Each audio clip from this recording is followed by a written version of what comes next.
Hey folks, well, they did it. Big Daddy government shut us down. Here in Nova Scotia, there's been a big outbreak of COVID, and I say big for Nova Scotia. We're seeing 50, 60, 70, I think we had 90 cases the other day of COVID-19, most of which are in the Halifax area. Turns out, according to the news, that a couple of folks moved to town, decided they would have a barbecue instead of their 2-week quarantine. Hilarity ensued. I'm sure there's lots of other factors involved. There's lots of other situations going on. We know that many of the people who've been diagnosed with COVID, it's been travel related, but most people have been self-isolating. Anyhow, like I said, Big Daddy government, they shut the church down. No more worship services for at least 2 weeks. This is April 28th that I'm saying this. So no more worship services, probably till the middle of May, if things quiet down, if we're able to get the outbreak under control and get the community spread stopped. Now, I know in the past I said that that's not a big deal, that churches should be able to contend with that we should just go about doing our business, having our ministry, doing our thing, that there's many different ways of worshiping together, of gathering together. There's many ways that we can get together for prayer and for study. I know I've said all that in numerous videos. Every time I've seen some church somewhere have some form of protest or another, or work against those restrictions, I've said it. But I mean, things are different now.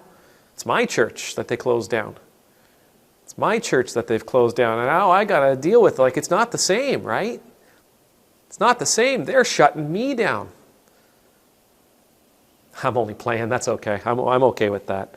You know, the truth is, as a minister, despite those jokes, and every time I hear it, they're hilarious, that I only work on Sundays.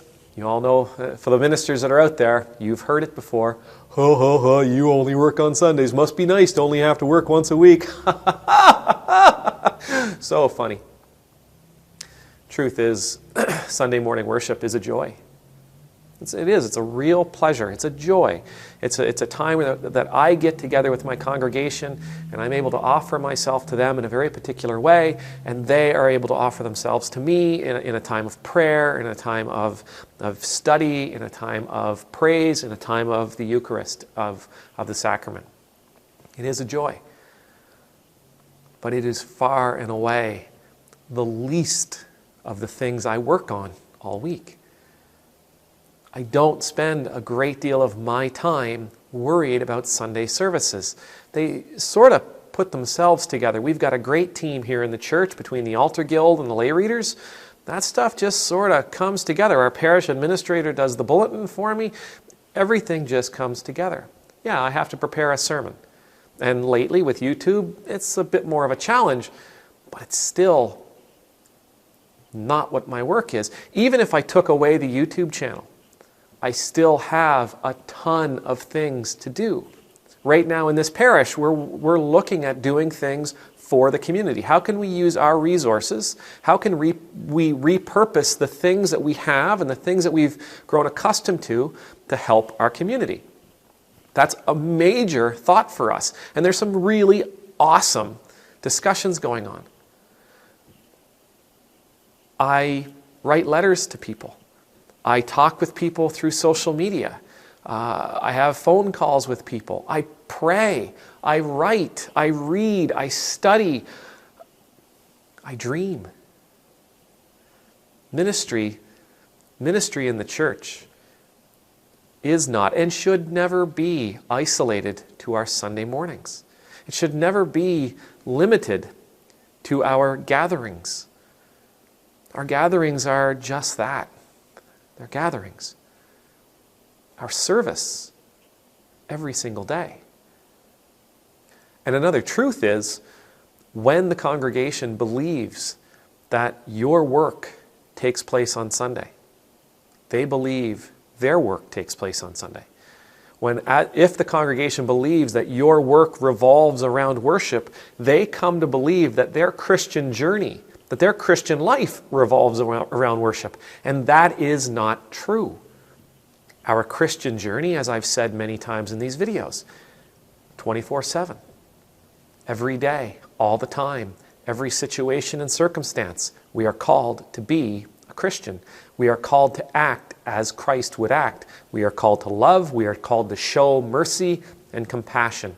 We are called to work towards justice and equality and equity.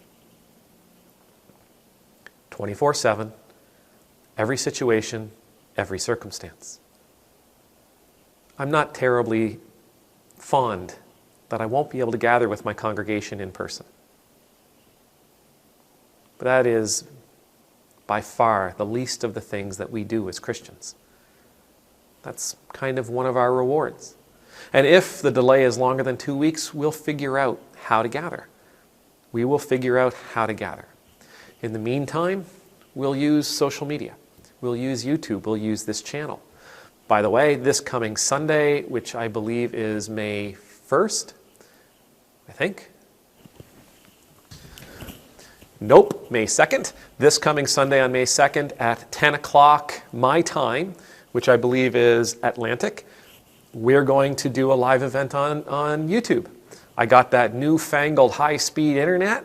We're going to see what that thing can do. So I hope you'll be able to join us then. We'll say a couple of prayers. Maybe we'll do a lesson. Maybe we'll just chat. I don't know yet. We'll see how it goes. But that's this Sunday. Bottom line, yeah. I wish we could gather in person. I love gathering in person. As you can see behind me, it's a beautiful place to gather. The acoustics in here are incredible. The space is wonderful. You can feel when the congregation is here. You can feel the presence of God. As a matter of fact, when you just sit down there alone, you can feel the presence of God. This is a truly special, holy place. But God is wherever we are. God will flex as we have to flex. And so when we gather online, God will be there. When we gather for these reflections, God will be there. When we gather for a meeting on Zoom, God will be there.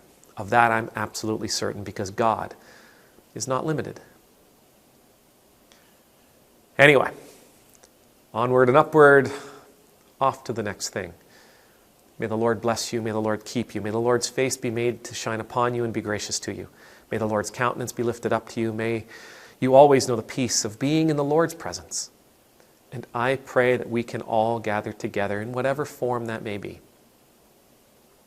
It's about God. It's not about us. It's not about our buildings. It's not about our great music or our prayers live and in person. It is about where our heart is. So I pray our hearts are with each other. Stay safe. I love you. God bless you. Amen.